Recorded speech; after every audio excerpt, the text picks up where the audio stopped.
Well, hello everyone and welcome. It's Angie and Jenny Lee here with Nourish Your True Self. It's Eating Disorders Awareness Week and our 1-year anniversary as a business couple. I'm going to call us a business couple. I love that. And we just have another video of a warrior that is joining us today that has been gracious enough to say that she will share her story with us today. Yes, so super excited to introduce you all to Kate. Kate, thanks for being here with us today. Thank you for having me. Yeah, we're super stoked. And so like Angie said, it's Eating Disorder Awareness Week. And so we're really thankful that you, as a fellow eating disorder warrior, has come to share your story with us. So can you tell us a little bit about your story? First of all, thank you for having me as well. And I think this is such an important week, and I'm glad you're able to do some highlighting of people, local here that can share their stories. But for me, my eating disorder started when I was my last year of high school, 17. And I have struggled with anorexia for several years now. And really, for me, the biggest thing was about exercise anorexia. So not only did I restrict, but I also spent hours and hours on exercise every single day. And that became a very big part of my life. So this continued. I lost quite a bit of weight initially, and then continued to kind of go down a downward spiral through my last year of high school. And then I went to university. So I was away then on my own. And it continued on for another probably couple of years before I really was able to finally acknowledge or come to the terms that I had a problem. And at the time, then I did start to get some support and help.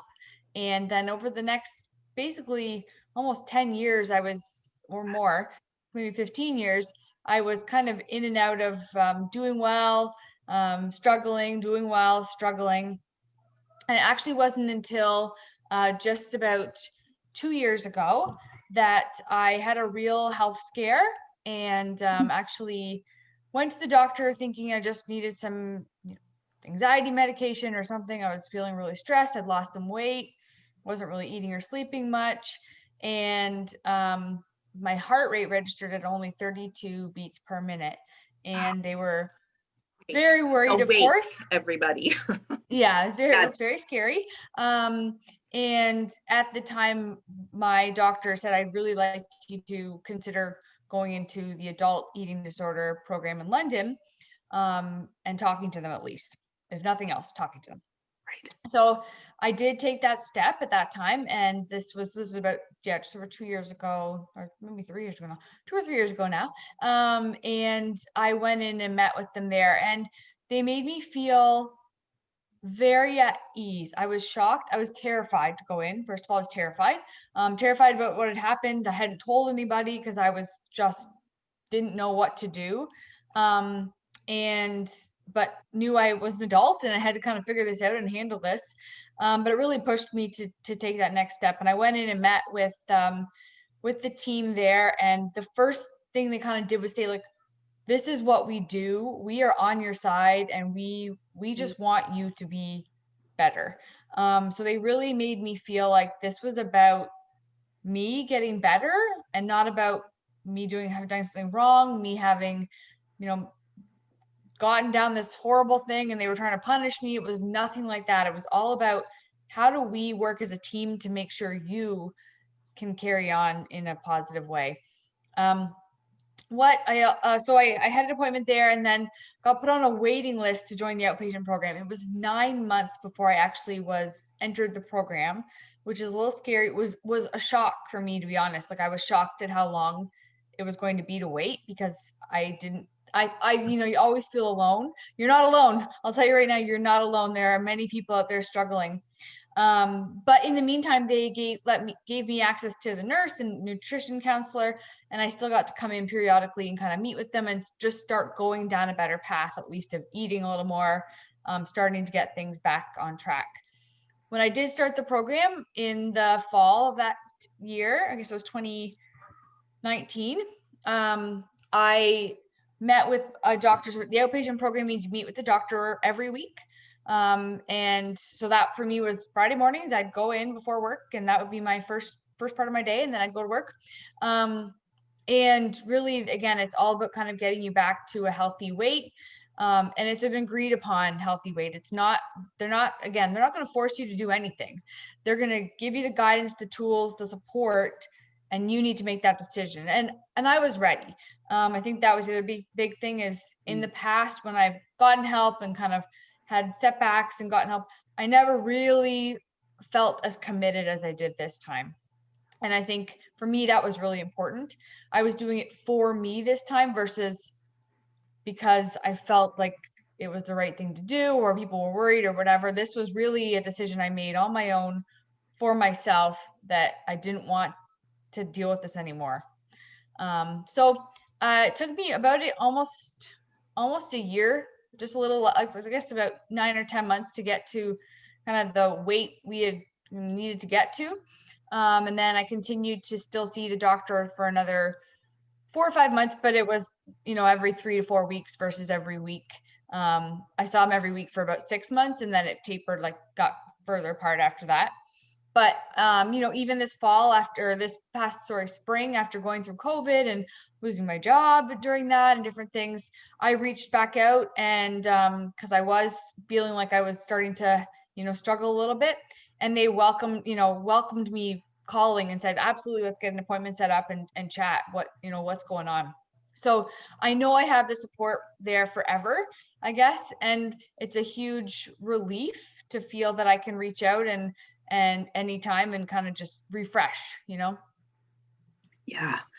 Well, thanks so much for that, Kate. There's so many amazing points that you made, let alone like you just being courageous and awesome enough to share your story. But I think so many details that people wouldn't even be aware of, that, to go through the process of applying for the program and then having a 9-month wait list. Like, I don't think people realize like that's what it's like. And it's interesting because I chatted with another warrior today that did some writing for us, and they spoke about, once we have a referral to a place, making sure we still have support during that waiting period, because I don't think people realize that you could be in, but not actually in for another 9 months. So I'm so grateful for you sharing that. I'm also thankful that you shared some insight about your experience in the London program. I think people don't know a lot about the programs around here, and so it's been nice to have you kind of shine some light on the program there.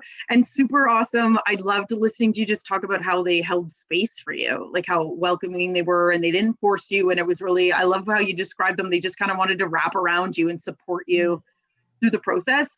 And super stoked to hear that they're still available for you now to call and reach out on, to try and catch yourself when you're slipping rather than having to reach out to someone when it's gotten really bad. Yeah. So that's really cool. Angie, I don't know if you have any comments or questions about what Kate shared. There's a couple of things. One, really quickly, I don't think people understand how long it takes to weight restore when you're not well. People think, just eat cheeseburgers and it'll be okay.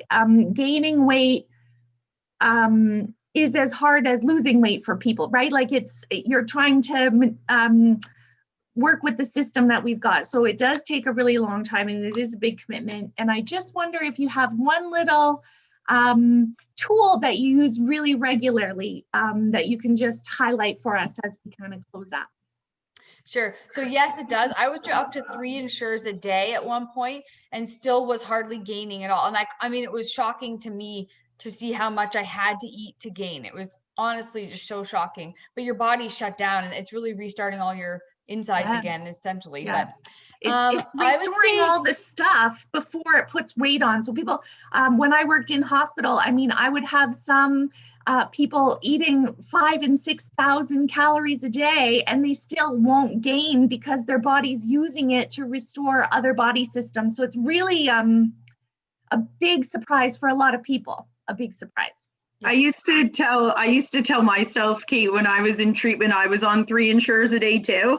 And whenever I would kind of like wonder what the heck was going on and why my body wasn't responding.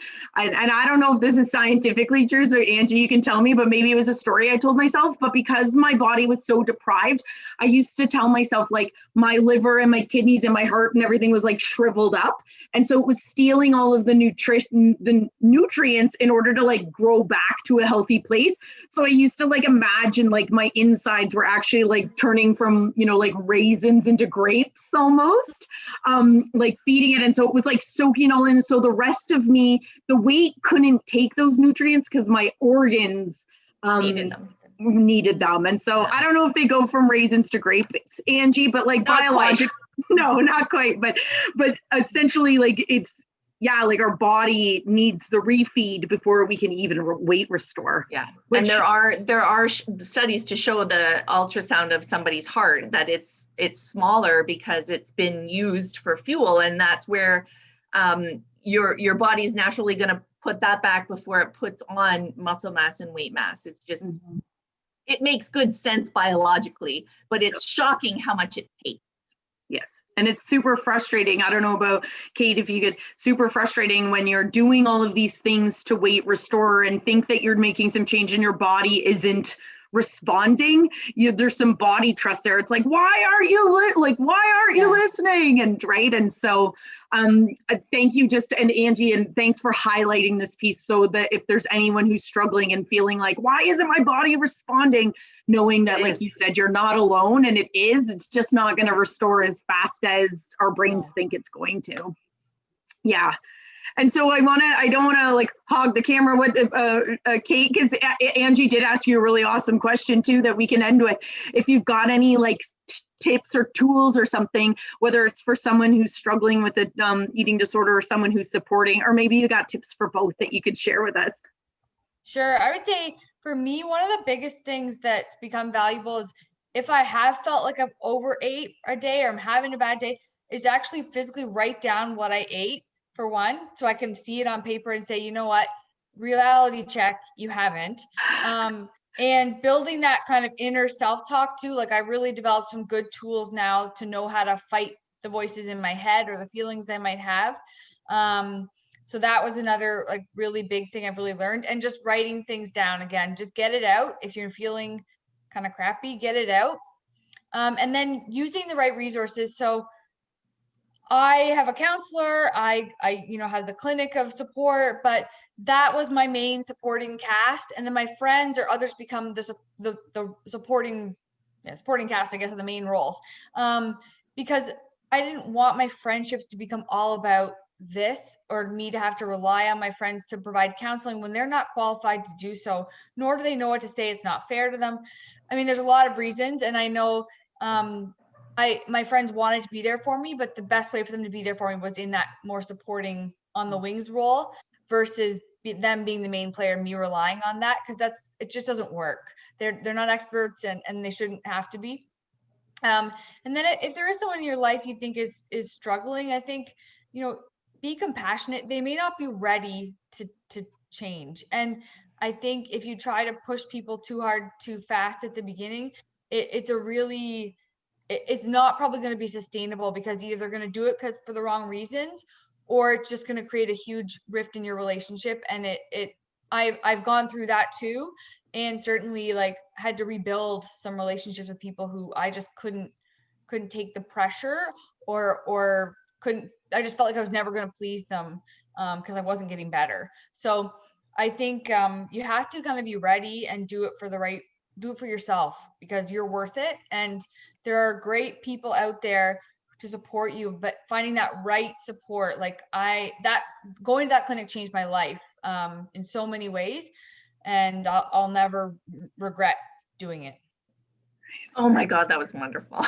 Yes, it was. And thank you so much, Kate. You touched on another point at the end that you had said before, which is so amazing. And it's that stage of change, that readiness, and that we really need to be in a spot where we are ready and know the struggles that we're having and are ready to talk about and ready to make the change. And if we try and do it too early or we're forced into it, I love how you put it. It's not it's not going to be sustainable, and we really have to be in a place that we want to do it for ourselves. And so thank you for reminding us all of that as well, that that we can't fix people or change them. All we can do is love and support them. And what a wonderful message you shared with us. And so thank you again for being a part of these videos this week and for sharing your story with us, Kate. We're super appreciative of it.